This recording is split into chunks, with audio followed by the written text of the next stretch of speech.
So I just want to say, I'm not sponsored, but I'm super pumped that the McRib is back. I don't care if it's not the best tasting thing in the world. I think for some reason, whenever it's released every so often, it just you have to have it. So I just want to say I am thankful that the McRib is back. Yes, I already had it, and that's it. Now back to your regular programming. Hey, fantasy football community. This is Average Joe's, and my name is Steve. And as you can tell, I don't have my compadre James this week. Unfortunately, he's got baby duty, so he was unable to really record the video with me. So I'll be doing your Week 13 start and sit videos, going through quarterbacks, running backs, wide receivers, tight ends, helping you guys out, getting ready for the last week before playoffs kick off. So this is very important for everybody. So I want to make sure what we're giving you is going to help you guys out. Okay. I don't want to talk too much. I want to kind of get straight into the video so that way you guys are ready, so you guys are prepared. Hopefully you watched our waiver wire video to pick up some of these players. Hopefully you watched the Wednesday game. It was kind of ugly, but hey, we had football on Wednesday, so that was kind of awesome, kind of different, all right? I know most probably worked, but that was okay. If you have not subscribed, make sure you hit the subscribe button. Again, we are still doing our giveaway right now. We want to increase our subscription base. You guys have done a great job of subscribing, hitting that like button, commenting your favorite team so you guys can be entered for our giveaway. So please make sure you are entered. We want to give away something before Christmas, so the quicker we get to these subs and get to this, favorite comments, we'll absolutely get that sent out, whether it be the mini helmet or the hat. So thank you guys for those who have subscribed and entered so far in the contest. We are super pumped and excited to help give out some, giveaways, especially for the holiday season. So I appreciate that so much. Also, again, check us out on Twitter. Check us out on Instagram. That's where we're giving you guys a lot of the information to help you guys out, help answer anything you got. So make sure you hit the, description down below. It's going to be our links to Twitter and Instagram. Make sure you hit that. We're going to go straight into the studs and duds of the week, okay? So you all know who the stud is. I don't have to go crazy into it, okay? Tyreek Hill went off. That poor man, he just needed to retire after that game. He did an amazing job. I really wish he had broken some records, getting into some crazy yardage. They kind of obviously softened up towards the end of the game, but 269 yards on 13 receptions and 3 touchdowns. Man was a beast. So Tyreek Hill, you were absolutely the stud of the week. Now, dud of the week. There could have been a few. I ended up going Derek Carr. The reason for that is he was hyped up. Man, was he hyped up all week. He had the best matchup, really, for him. He went up against Kansas City, and Kansas City has a pretty good defense, and he's done very well against them. And I get it, it's a rival. But Atlanta, everybody puts up points against Atlanta. And Derek Carr, for some reason, that offense struggled. That offensive line looked horrible. He didn't throw any touchdowns. He threw one interception. In our league, he actually ended up with negative points because of sacks, because he had a lot. He had a fumble. It was an ugly game. So Derek Carr, you were absolutely the dud of the week. Also, I want to make sure you guys are aware, obviously bye weeks, there are 2 teams on the bye week this week. Tampa Bay, Carolina. So just making sure you guys are aware of that, okay? So make sure you guys can fill those positions for you. All right, so now we're going to go into the starts for the quarterback position. So the first guy I've got as a great start this week is actually Taysom Hill. He was part of our waiver wire video. He's available in still about 40% of most leagues, so make sure you grab him if you haven't, okay? The reason I have him, matchup, right? It's all about the matchup. He's going against Atlanta. Last time he played against Atlanta, which was 2 weeks ago, put up 22 points. He is getting the goal line touches, right? So I feel sorry for all the Kamara fantasy owners, but all the Taysom Hill, I actually have him in one of my leagues. He's getting all the goal lines. So, yes, he played the kind of Tim Tebow game last week where he didn't pass very well. It was an ugly game as far as a passing game goes, but he did obviously redeem himself with the touchdown. So, Taysom Hill is going to be another great start for you this week. Make sure you put him in your lineup. Next guy I have is going to be actually Ryan Tannehill. The reason I have Tannehill is it's not necessarily a base matchup, but it's more so consistency. His floor is increasing, which is great for him, right? You can almost always start him and feel pretty confident no matter what the matchup is. He's doing a great job. Now, when we get closer to the end of the season, like we are now, you saw last week they started running Derrick Henry a lot more, right? Derrick Henry starts to take over really in December when it starts to get a little bit colder. So just be aware of that. But Tannehill still has a pretty good matchup this week. He's going against Cleveland. Cleveland gives about 13 most points to the fantasy quarterback position. So You've got a good matchup. I expect Tannehill to have a couple touchdowns, maybe even 3. So, and he doesn't really turn over the ball. So, great start there. Next, I have Kirk Cousins. Kirk Cousins did an amazing job last week. 3 touchdowns. Okay? 3 touchdowns. And that was without Thielen. Justin Jefferson blew it up. He's going against Jacksonville. Jacksonville right now is giving up the 3rd most points in fantasy points to quarterbacks. So Kirk Cousins has got a great matchup. Thielen is back. He's off of the COVID IR. So he's back. He still has Justin Jefferson. Dalvin Cook should be playing. Right now they're looking at his ankle, but he is said to be good to go. So he's got all of his weapons. Okay, so make sure you start Kirk Cousins this week. As far as sits go, the first guy I want to talk about is Phillip Rivers. So here's the deal with Phillip Rivers. He's pretty consistent as well. He's not going to wow you with points. He's always pretty consistent, middle of the range, right, as far as the quarterback goes. But this is the last week of the regular season. You can't have just a mediocre play from your quarterback. It's too important right now. So I don't like Phillip Rivers right this week. His matchup isn't great. Houston's actually doing okay. You actually saw him against Detroit Thanksgiving, did a great job. And I know it's Detroit, but still, Indy's kind of struggling as far as the passing game goes. And they've got those 3-headed monster in the backfield, so who knows who's going to run this week. But I don't like Phillip Rivers a lot. I do expect him to turn over the ball at least once or twice in this game, a couple sacks. I don't expect more than 180 yards or so passing, so not a really great matchup for Phillip Rivers. Next sit is Matt Ryan. So Matt Ryan without Julio, just it's not a good Matt Ryan, right?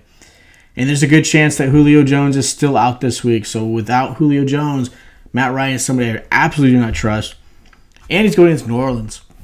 Those Saints have been amazing this season as far as the defensive side goes. They actually give up the 2nd fewest points to the quarterback position. And last time they played against New Orleans, he really struggled. Matt Ryan did not have a good game. He didn't throw any touchdowns. I don't like his matchup at all. So make sure you guys are considering replacing it with something else. Like I said, Taysom Hill. Check out some of the waivers that we've got there. Fitzpatrick maybe. Got Matt Stafford as another sit. A lot of it has to do with his line. He's still kind of banged up. He's going against Chicago, which is also one of the better defensive teams in the league right now. So I don't like his matchup at all. And there's a possibility, obviously, Galladay's back. But even with Galladay back, Marvin Jones there, we don't know anything about Swift yet. He's still under concussion protocol. And if Swift is out, that really affects that running game. I know Peterson does okay, but he's not Swift. And without that running game, obviously they're going to be running after Matt Stafford as far as blitz packages and things like that. So I don't like his matchup at all. So let's go into the running back position. So running backs, I actually have a David Montgomery, a Bears running back. So this is all, okay, due to the fact that it wasn't Nick Foles. And I'm not saying Trubisky is the greatest quarterback. Understand, I would never start Trubisky confidently as far as a great matchup. But Trubisky has something that Foles does not. He can run the ball. What helped Montgomery last week was the fact that there's a chance that there might be an RPO, might be a QB sweep, QB dive. I mean, there's all kinds of different things that Trubisky can do that Nick Foles can't. So that kind of keeps the linebackers really having to kind of stay in their lanes, making sure they're playing their gaps, making sure they're playing their player, their assignments. And without, again, a quarterback just standing still like a Foles, they kind of have to account for that. So what happens is they kind of miss some plays, and that's how, obviously, Montgomery had that really big run. So I like Montgomery matchup this week. Obviously, going against Detroit. Detroit has the worst defense against the run. So I do expect another good or solid. I'm actually doing a bold prediction of a breakout. I think he's going to have about 20 points or so. I don't think he breaks the 100-yard rushing, but I do expect a couple touchdowns and obviously some great PPR receptions. So I do like David Montgomery this week. Next I have is Wayne Gallman. If you didn't pick him up earlier in the season when Freeman went down, Gallman has been an amazing pickup for all you waiver wire guys out there. Gallman has been fantastic. He's getting all the shares. Deion Lewis catches a couple passes, but it's really the Gallman show. He's getting all the goal line action. And then obviously with the injury to Daniel Jones, Gallman's going to be relied upon a lot. I expect him to get 20 to 25 carries, at least a goal line or two if they can get down in the red zone. Definitely some reception. So I like Gallman a lot. I know Seattle's actually increased their defensive team. They've actually done a pretty good job, but one thing they actually are not great at is they give up the 9th most points to the running back position. So Wayne Gallman's a great matchup. And speaking of Seattle, I actually have Chris Carson. So now Chris Carson's back from injury. I know a lot of you guys are patiently waiting. Some of you may have even traded Chris Carson away, right? But Chris Carson is back. So all of those who had waited, he didn't put up amazing numbers, but he put up about 13 points or so in fantasy last week, which is good. It's his first game back, right? And they're really throwing the ball with Russell Wilson. So that's a lot for a running back that really is kind of pushed aside as far as the running game. But it's going against the Giants. Giants actually give it the 5th most points to the running back position. They actually are pretty good defensively on the secondary side, but as far as the running back position, they actually give up a good amount of points. So I do like Chris Carson this week. As far as sits, I sadly have to say it. I'm sorry, Ezekiel Elliott. You're one of my favorite players in the league. Obviously, being a Cowboy fan myself, I hate to see what's going on with you right now, but you're fumbling almost every game. You're not hitting your assignments. You're hitting the hole as if you're running in snow or sand. It's just, there's a lot going on. And right now, Tony Pollard is kind of the more, I would say, nimble, aggressive, very fast player. And I'm not saying you have to fully replace Zeke, but I think Ezekiel Elliott right now could be possibly benched for the rest of the season. Not happening this week, of course, but I don't like his matchup. Right now he's going against Baltimore, and I know that whole game thing has changed, and so a lot's going on, and I don't like his matchup. He's been fumbling. I expect probably another fumble. It's just because it's in his head right now at this point. So don't start Zeke if you can replace him, right? Another guy I have as a sit, this is David Johnson. Now, this also can go to Duke Johnson in case David Johnson's not cleared, but I have David Johnson obviously supposed to be coming back this weekend. He's going against Indianapolis. Indianapolis is one of the better defensive teams. They actually give it the second fewest amount of points to the running back position. That's where I feel matchup-wise, David Johnson and Duke Johnson, whoever starts this game, is not a great matchup. Yeah, there might be a few PPR, but I don't expect this to be a blowout game. I actually expect this to be a game where, it's decided by 3 points. It's under 20 points for each team. They're obviously Houston took a huge hit with Will Fuller being suspended. Phillip Rivers and his offense is not a team that's going to score 20-plus points a game. So I expect under that range. So I don't see a lot happening as far as having to throw the ball a lot. So David Johnson, or like I said, Duke Johnson, if David's out, don't start him this week. Last guy I want to talk about is Todd Gurley. Yeah, he was out last week with injury. He's still dealing with the injury. Nothing's been announced yet if he's coming back this week or if he's still going to be out. If he is out, I still don't like the other running backs. You had Brian Hill, who everybody hyped up, and it actually wasn't him. It was Ito Smith, who we put in our waiver wire. I think he would be the better matchup. But Todd Gurley, again, going against New Orleans. New Orleans does a great job against the run. Last time they played each other, he finished with only 29 yards total. That was including pass and in receiving and running. So I don't like Todd Gurley at all, especially if he does come back and he's off of injury. Sit him this week, okay? There's better options out there, I promise you. As far as wide receivers go, I am super proud to say I am starting to feel really confident with Justin Jefferson. Yeah, he has his up and downs, and I know last week obviously he didn't have Thielen to compete with, so he really showed up, right? He did a really great job. I think that duo, that's a scary, scary receiving core. You got Justin Jefferson and, Thielen on the other side. There's really not many other teams that can say they have great receivers like that, right?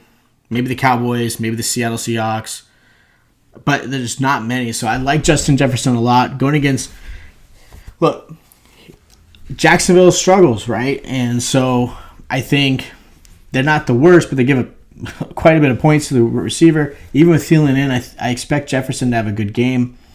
At least a touchdown, maybe 80 to 90 yards, because he is the deep threat, right? So make sure you start Jefferson this week. Next guy I have is Devontae Parker, and that's with an asterisk, okay? The reason why I have the asterisk is all depending on who starts at quarterback. If Tua is still out, which obviously he hasn't practiced since, in about a week or so, Fitzpatrick and Devontae Parker have a good connection. Last week, Fitzpatrick threw the ball a lot. He had 14 targets towards Devontae Parker. Parker showed up. Parker had a really great game. If that continues this week, based off the matchup too, Cincinnati struggles against the pass. They give it the 9th most points to the receiver position. I like Devontae Parker a lot this week. So if Fitzpatrick is starting, make sure you put Parker in your lineup. Last guy I talk about as far as starting goes is DJ Chark. So DJ Chark was out last week. It's going against Minnesota this week. Minnesota gives up the second most points to the wide receiver position. And Glennon actually looked pretty good. Mike Glennon surprisingly looked really well, right? He threw 2 touchdowns. And that's kind of where I'm at with that. I think DJ Chark's going to get a lot of the targets. Again, the matchup is really good for him this week. So I like DJ Chark to have a good comeback after his injury. So make sure you start him. All right. The sits for receivers. So Jerry Jeudy, I'm sorry, has nothing to do with last week. Last week was a fluke. Last week was crazy. You didn't have a quarterback really throwing to you. So it's not based off of that. When I'm basing the reason why I have Jerry Jeudy not a recommendation this week, Kansas City does a really good job at defensive side. They're actually starting to do a really good job. They're really ramping up, getting ready for these playoffs. That team is really scary. So with that said, you're talking rivalry, right? So rivalry games obviously amplify everything. I don't like Jerry Jeudy's matchup. Obviously, the quarterback situation's been just a mess, and I know there's a lot going on behind the scenes with that. I don't like anything that's going on with the Denver Broncos against Kansas City. I do expect Kansas City to have a really good 20-point ahead, maybe. Just calling it, just saying. So I don't like Jerry Jeudy this week. Next, I have Tyler Boyd. Again, another situation with the quarterback, right? With Joe Burrow obviously being out for the season. Tyler Boyd did have a lot of targets last week, but did not connect really well. Higgins actually had the better game. And Boyd struggled, right? If you look at the game, you look at what he's, a lot of it was just passes that were off, things like that, bad reading of coverage. And the reason why I also don't like Tyler Boyd this week is going against Xavier Howard. Miami is actually pretty good on defense. Xavier Howard's actually probably, I think it fluctuates every week, but right now he's rated the second best corner in the league right now based off of Pro Football. So, again, number one corner covering Tyler Boyd, and your quarterback doesn't have the same connection. Not a good matchup this week. Make sure you sit Tyler Boyd, replace him. So the last guy, as far as the sits for receivers, is Juju Smith-Schuster. So the reason I have Juju is based off of matchup, right? So Washington's actually a pretty good defensive team. They're one of the better teams in the league right now. They actually give up the fewest points to the wide receiver position. And I think, obviously, on Wednesday's game, he did really good. He had 8 catches, only 30 yards, 37 yards or so, but he did have a touchdown. So he did turn that into something. But if he didn't have the touchdown, that's not a great game, right? And I don't expect it to be a great game this week against Washington. So make sure you have somebody in replacement. I think if anybody's going to have a good game in this game, upcoming, I think it might be actually Deontay Johnson. But I don't like – actually, I think this is going to be that trap game. I think this is the game that Steelers lose based off of this crazy week that happened. Very little time to prep for Washington. As bad as I hate to admit it, Washington, I think, actually can beat the Pittsburgh Steelers. So just be prepared for that. As far as the tight end position goes, the start for me is Mike Galiski. So here's the thing with him. So it's all based off, again, Fitzpatrick, right? Fitzpatrick is, at right now, a better passer based off of tenure, reading defenses, things like that, than Tua did. Tua still is building his confidence. He's not quite there yet, and that's okay. He's a rookie. We know that. We expect that. But Fitzpatrick right now is the better quarterback for some of these other fantasy players. So I like Mike a lot. I like his red zone targets. He had a touchdown last week, which helped save his week. And Cincinnati gives up the 4th most points to the tight end position. So I do like his matchup. Again, all based off of Fitzpatrick, but I like him. Next guy I have is Jonnu Smith, and I know Jonnu Smith is somebody that is really hit or miss. But Cleveland gives up the 3rd most points to the tight end position. I expect him to get at least 1 touchdown in this game. I expect maybe a few targets in the red zone, but I do expect Jonnu to have at least 1 touchdown, and that's it. Not much, but I think he's going to be a 12 to 13 point game, which is good for a tight end position right now. Unless you're Travis Kelce, okay, it's good. I'll take Jonnu Smith all week. Give me 13 points. So make sure you start him this week. And the last guy is Robert Tonyan. Look, he put up 17 points last week in fantasy. He had a great game last week. Philly gives up the 6th most points to the tight end position. And I know it can change and fluctuate with Aaron Rodgers. Aaron Rodgers has, with Lazard back, another good option for him. MVS can sometimes show up. Obviously, Devontae Adams, he's your guy. But Tonyan's the red zone, middle of the seam type of game. And I like his matchups. I think the linebackers that Philly has are okay, but they're not going to be able to cover Tonyan a lot. I like him this week. As far as sits go, I have Hayden Hurst. Last time Hayden Hurst plays New Orleans, 0 points, 0 yards on 2 targets. He struggled. Again, New Orleans is one of the better defensive teams in this season. Don't expect that to change this week, even if Julio's out. Hayden Hurst is not somebody I trust. Next guy is Evan Ingram. Yes, he had his breakout game. Thank you, Evan Ingram. I finally talked about you, and you showed up for me. But going against Seattle, and I know that sounds crazy, but Seattle actually is one of the better defensive teams against the tight end position. They give up the 3rd fewest points right now. And again, there's that question mark of who's playing quarterback. So I know a lot of quarterbacks tend to target and feed the tight end position. I don't see that anything happening. Those linebackers, KJ Wright, Bobby Wagner, beasts. So make sure you bench Evan Ingram or find a replacement. Last guy as far as a sit goes is Noah Fant. Look, I have Noah Fant as a good option for, whatever quarterback, whether it be lock or something like that in there. But Kansas City, again, those linebackers are hungry. Their defensive has improved quite a bit from the beginning of the season.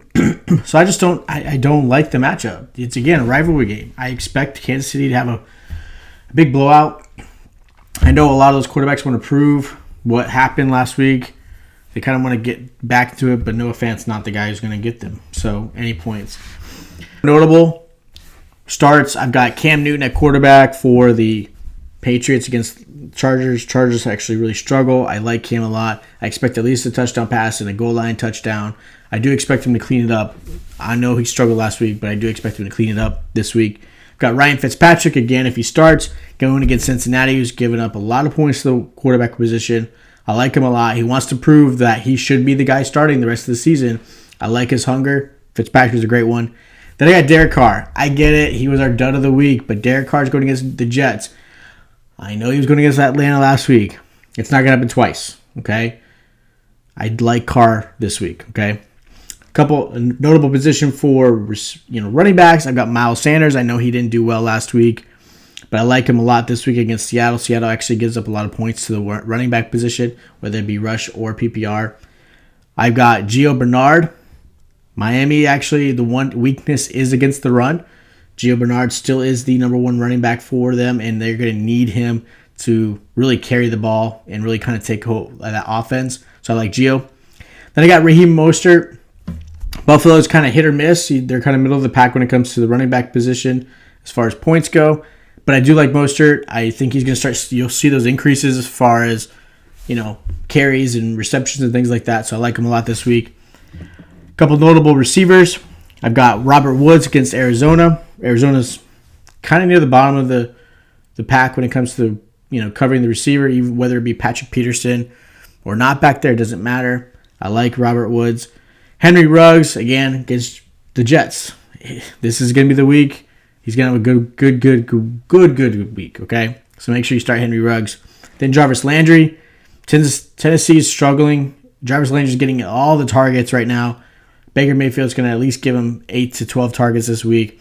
I like Jarvis Landry a lot. Then as far as tight ends go, I've got TJ Hawkinson against Chicago. Chicago struggles against the tight end position. That's the one area of weakness. I like TJ Hawkinson. That's going to be Stafford's favorite target this week. Austin Hooper against Tennessee. He had a pretty good game last week. Expect some targets, about 5 to 6. He's going to turn into those about 4 or so and a touchdown. Then I got Kyle Rudolph. Again, ever since Irv Smith's been out, Rudolph has done a pretty good job. He's getting a lot of targets. Jacksonville struggles against the tight end position as well. So I like Kyle Rudolph as, again, another good option to replace some of those tight ends I mentioned earlier as far as sits. So I want to thank you guys. You guys have done an amazing job. Again, I love all of the likes, subscriptions, the comments. Some of you guys have done some great job giving us feedback on what you guys want to see us continue to offer for you guys. We love the community that we're building, and hopefully we're helping you guys win some games, right? That's what we're here for. So thank you so much. Make sure you hit that subscribe button. Again, hit your favorite team in the comments down below if you haven't yet already to be part of our giveaway. Hit that like button. Follow us on Twitter and Instagram, and we'll see you next time.